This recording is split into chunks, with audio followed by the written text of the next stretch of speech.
അന്വേഷ എന്നെ ആശുപത്രി കൊണ്ടു അച്ചോ, എന്നെ രക്ഷിക്കച്ചോ.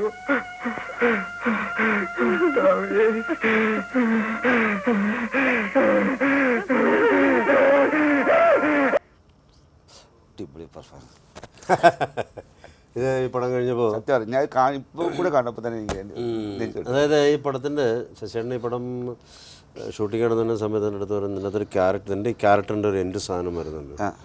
അപ്പോൾ അതെന്താണ് ഞാൻ ചോദിച്ചിട്ട് പറഞ്ഞില്ല എൻ്റെ അടുത്ത്. അത് പറയാം, സമയം പറയാം, ശശിൻ്റെ സ്വഭാവമല്ല സംസാരിച്ചത്. അപ്പോൾ ഇത് ഇത്രമാത്രം ചെയ്യാൻ പറ്റിയൊരു സാധനമാണെന്നൊന്നും എനിക്കറിയില്ല. ഇത് ചെയ്യുന്നതിൻ്റെ തലേന്ന് പറഞ്ഞു, എടാ ഇങ്ങനൊരു സംഭവമാണ്, ഇതെങ്ങനെ നിന്ന് സ്റ്റഡി ചെയ്ത് ചെയ്യാൻ പറഞ്ഞു. അപ്പം ഞാൻ അവിടെ തന്നെ ലൊക്കേഷനിൽ എൻ്റെ ഒന്ന് രണ്ട് ഫ്രണ്ട്സിൻ്റെ അടുത്ത് ഇതുമായിട്ട് ബന്ധപ്പെട്ട് ഡോക്ടേഴ്സ് ആരെങ്കിലുണ്ടെന്ന് ചോദിച്ചു. അപ്പോൾ ഞാൻ അവരുടെ അടുത്ത് ചോദിച്ചപ്പോൾ പറഞ്ഞു ഇങ്ങനെ ഉണ്ട്, ആൾക്കാരുണ്ട്. ഞാനിപ്പോൾ അദ്ദേഹത്തിന് ഫോൺ ചെയ്തപ്പോൾ ഞാൻ ചോദിച്ചു, ഡോക്ടർ ഇതുപോലുള്ള ആൾക്കാർക്ക് പേ വന്നാലുള്ള സ്ഥിതി എന്നത്. അപ്പോൾ ഇതിനകത്തൊരു ഫ്രാക്ഷൻ ഓഫ് സെക്കൻഡ്സ് ഞാൻ പറയുന്നൊരു സംഭവമില്ല, അച്ഛൻ എന്നെ ആശുപത്രി കൊണ്ടു, എൻ്റെ മക്കൾക്ക് കാര്യമില്ല എന്ന് പറയുന്നില്ലേ, അതിനുശേഷം ഇത് വീണ്ടും വരികയാണ്. അപ്പോൾ എന്ന് വെച്ചാൽ സത്യത്തിൽ പേ ഇളകുന്ന ആൾക്കാർക്ക് ഇങ്ങനൊരു സംഭവമുണ്ട്, ഫ്രാക്ഷൻ ഓഫ് സെക്കൻഡ്സ് അവരുടെ നോർമലിലേക്ക് വരുന്നുണ്ട്. പക്ഷേ എന്തുകൊണ്ടാണ് അവരിൽ കൂടി നമ്മളത് കാണാതിരിക്കുന്നതെന്ന് വെച്ചാൽ, ഇവർ പേ ഇളകി കഴിഞ്ഞ് ഇതുപോലൊരു നല്ല ക്രിട്ടിക്കൽ കണ്ടീഷൻ വരുന്നു, ഇവരെ കൊണ്ട് സെല്ലിൽ അടയ്ക്കുകയാണ്. ഈ സെല്ലിൽ അടച്ചു കഴിഞ്ഞ് പിന്നെ എന്ന് പറയുന്നത് ഇവരുടെ തുപ്പൽ വീണാൽ, അവരുടെ കൈനാഹം കൊണ്ടാൽ, ഇതൊക്കെ ഇത് വരുമെന്നുള്ളൊരു സിറ്റുവേഷനാണ്. അത് കാരണം ഡോക്ടേഴ്സ് തുറക്കില്ല.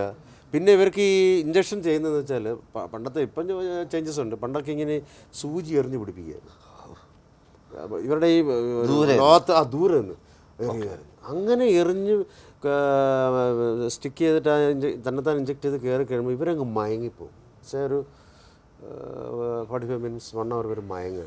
ഈ മയക്കത്തിലാണ് വീണ്ടും ഇവർക്ക് നോർമൽ സംഭവത്തിൽ ഇവർ വരുന്നതൊക്കെ ഉണ്ട്. പക്ഷെ അത് അറിയില്ല, ഇവർ മയങ്ങിപ്പോയതല്ലേ. അങ്ങനെയാണ് യഥാർത്ഥത്തിൽ നമുക്ക് ഈ പേ പിടിച്ച ആൾക്കാരെ നമുക്ക് കാണാൻ പോകുന്ന സമയത്ത് നമുക്ക് കാണാൻ സാധിക്കാത്തതാണ് എന്ന് ഡോക്ടർ പറയുന്നുണ്ട്. അപ്പോൾ ആ ഒരു സാധനം, അതായത് ഒരു ഫ്രാക്ഷൻ ഓഫ് സെക്കൻഡ്സ് നമ്മുടെ നോർമലിൽ വരുന്നുണ്ട്, അതാണ് എന്ന് പറയുന്ന ഒരു സംഭവം, എന്ന് പറയുന്ന ഒരു സംഭവമാണ് അതിലൊരു ഒരു എന്താ പറയുന്ന ഒരു ഹൈലൈറ്റായിട്ട് എനിക്ക് തോന്നി. ആ ഒരു സാധനമാണ് ഞാനിവിടെ യൂട്ടിലൈസ് ചെയ്തത്. അതാണ് ജനങ്ങളുടെ മനസ്സിലേക്ക് കൂടുതൽ ആഴ്ന്നിറങ്ങി ചെന്ന്. നമുക്ക് ഈ മനസ്സിൻ്റെ വിഷമം പറയാം, ഒരു അടിപൊളി പാട്ടെന്ന് പാടിക്കുക. ഈ പാട്ടുകളെ പറ്റി നമ്മൾ പറയുമ്പോൾ എപ്പോഴും നമുക്ക് പഴയ പാട്ടുകളിലേക്കാണ് കൂടുതൽ ഇത് വരുന്നത്. ഓക്കെ, അല്ല അത് സത്യമാണ്. കാരണം നമ്മൾ പല പടങ്ങളിൽ അഭിനയിക്കുന്നുണ്ടെങ്കിലും നമുക്ക് പാട്ട് പാടാനുള്ള ചാൻസ് ഇപ്പോൾ കിട്ടുന്നില്ല. എന്നിരുന്നാൽ കൂടെയും വരുന്ന പാട്ടുകൾക്ക് 2 ദിവസം 3 ദിവസം കഴിയുമ്പോൾ ആ പാട്ടിനെ എല്ലാവരും മറക്കും അല്ലേ, ഇപ്പോൾ വരുന്ന എല്ലാ പടത്തിലും. പക്ഷേ പഴയ കാലത്തുള്ള പാട്ടുകൾ ഇപ്പോഴും വർഷങ്ങൾക്ക് ശേഷം ഇത്ര പാട്ടുകൾ ഇപ്പോഴും ഒരു സംഭവമുണ്ട്.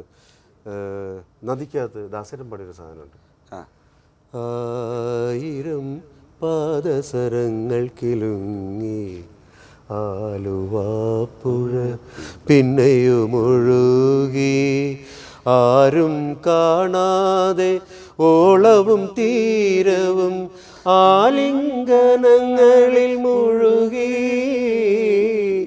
മുഴുകി,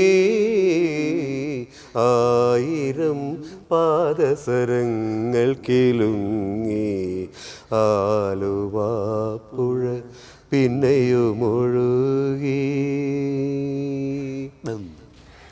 ഈ നിലാവും ഈ കുളിർക്കാറ്റും ഈ പണങ്കു കൽപ്പടവുകളും ഓടിയെത്തും ഓർമ്മകളിൽ ഊമലാളിൻ ഗൽഗതവും